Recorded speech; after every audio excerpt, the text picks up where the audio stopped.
আজ আমি বানাবো মটনের আলু দিয়ে ঝোল। এর জন্য আমি এখানে 800 গ্রাম মতো মটন নিয়েছি আর মটনটাকে ভালোভাবে ম্যারিনেট করে রাখবো। ম্যারিনেটে আমি দেবো 4 থেকে 5 চামচ মতো টক দই, 1 চামচ কাশ্মীরি লঙ্কা গুঁড়ো, আর দেবো ধনে গুঁড়ো 2 চামচ, ধনে গুঁড়ো জিরে গুঁড়ো 2 চামচ, আর হলুদ গুঁড়ো 2 চামচ, আর 4 চামচ মতো সর্ষের তেল। সব কিছু ভালোভাবে ম্যারিনেট করে রেখে দেবো।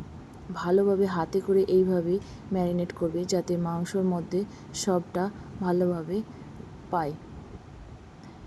এইভাবে ম্যারিনেট করে আমি 2 ঘন্টা মতো রেখে দেব। এদিকে আমি কড়াই বসিয়ে দিয়েছি আর এতে সর্ষের তেল দিয়ে আমি আলুটা ভেজে নেব।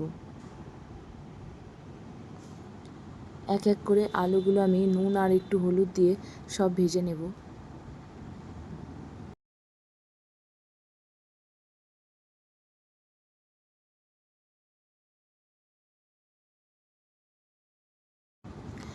আলুটা ভেজে তুলে রাখার পর ওই একই তেলে আমি গোটা গরম মশলা, তেজপাতা, জিরে ফোড়ন দেব।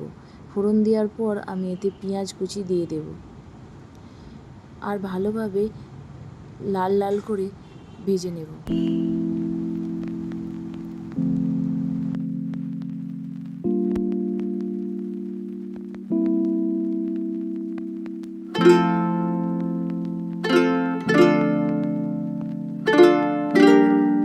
পেঁয়াজটা আমাদের যতক্ষণ ভাজা হচ্ছে এদিকে আমি একটা ভাজা মশলা তৈরি করে নেব। তার জন্য লাগবে গোটা ধনে 1 চামচ, গোটা জিরে 2 চামচ, আর লাগবে দারচিনি, লং, এলাচ, জায়ফল, জয়িত্রী, তেজপাতা, শুকনো লঙ্কা সব, আর গোলমরিচ, শামরিচ সব কিছু ভালোভাবে শুকনো খোলায় ভেজে নিয়ে গ্যাস কমিয়ে এটা ভেজে নিয়ে আমি গুঁড়ো করে নেব। এদিকে আমাদের পেঁয়াজ ভাজা হয়ে গেছে। আমি এখানে রসুন দিয়ে দেবো। রসুন দেওয়ার পর 3 থেকে 4 মিনিট কষিয়ে নেওয়ার পর আমি আবার দেবো টমেটো কুচিটা। টমেটো কুচি দেওয়ার পর এতেই আমি কাশ্মীরি লঙ্কা গুঁড়ো আর হলুদ গুঁড়ো আর লাল লঙ্কা গুঁড়ো সব কিছু দিয়ে দেব। এবার আমি আদা বাটাটা দিয়ে দেব। মশলাটা 15 থেকে 20 মিনিট কষিয়ে নেওয়ার পর আমি ম্যারিনেট করা মাংসটা দিয়ে দেব। মাংসটা মোটামুটি আমাদের 40 মিনিট মতো কষতে হবে। আধা ঘন্টা থেকে 40 মিনিট গ্যাস কমিয়ে কষতে থাকতে হবে।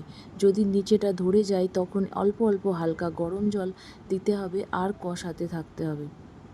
প্রায় 40 মিনিট আমাদের কষা হয়ে গেছে। এবার আমরা মাংসটা প্রেসার কুকারে দিয়ে দেব। প্রেসার কুকারে আমি 2টো সিটি দেব। ব্যাস আমাদের রেডি লাল লাল খাসির মাংসর ঝোল।